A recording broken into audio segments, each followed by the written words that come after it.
Hi friends, welcome back to my channel. ഇന്ന് നമ്മൾ try ചെയ്യാൻ പോകുന്നത് പച്ചമാങ്ങ ജ്യൂസ് ആണ്. അപ്പോൾ അത് എങ്ങനെ തയ്യാറാക്കി എടുക്കാമെന്ന് നോക്കാം. ഇതിനു വേണ്ടിയിട്ട് ഞാൻ ഒരു മാങ്ങയാണ് എടുത്തിട്ടുള്ളത്. നമുക്ക് ഇതിന്റെ പീസുകളാക്കി ജാറിലോട്ട് ഇടാം. അതിനുശേഷം നമുക്ക് അല്പം ഉപ്പ് ചേർത്ത് കൊടുക്കാം. ഇതിന്റെ പുളി മാറി കിട്ടാൻ വേണ്ടിയിട്ടാണ് നമ്മൾ ഇത് ചേർത്ത് കൊടുക്കുന്നത്. ഇനി ആവശ്യത്തിന് പഞ്ചസാര ചേർത്ത് കൊടുക്കാം.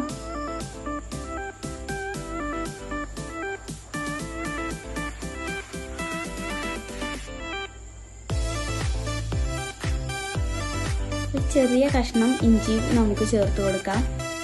ആവശ്യത്തിന് വെള്ളവും ആഡ് ചെയ്യാം. ഇനി നമുക്കിത് നന്നായിട്ട് അടിച്ചെടുക്കാം. അപ്പൊ നമ്മളിത് നന്നായിട്ട് അടിച്ചെടുത്തിട്ടുണ്ട്. ഇനി നമുക്കിതൊരു ജഗ്ഗിലോട്ട് മാറ്റിയെടുക്കാം.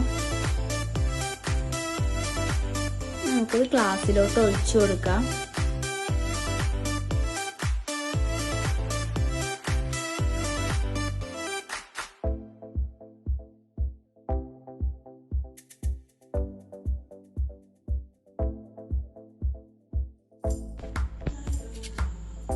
ഇനി നമുക്ക് ഇതിന്റെ മുകളിലോട്ട് അല്പം കസ്കസ് കൂടി ചേർത്ത് കൊടുക്കാം. അപ്പൊ അങ്ങനെ നമ്മുടെ പച്ചമാങ്ങ ജ്യൂസ് റെഡി ആയി കഴിഞ്ഞിട്ടുണ്ട്. ഇത് വളരെയധികം ടേസ്റ്റിയാണ്. നിങ്ങൾ എല്ലാവരും ഇത് ട്രൈ ചെയ്ത് നോക്കണം. വളരെ പെട്ടെന്ന് നമുക്കിത് തയ്യാറാക്കി എടുക്കാൻ പറ്റും. നിങ്ങൾ ഇതുവരെ എൻ്റെ ചാനൽ സബ്സ്ക്രൈബ് ചെയ്തിട്ടില്ലെങ്കിൽ സബ്സ്ക്രൈബ് ചെയ്യുക, ഷെയർ ചെയ്യുക, ലൈക്ക് ചെയ്യുക. വീണ്ടും ഒരു വീഡിയോയുമായി വരുന്നത് വരെ ബൈ.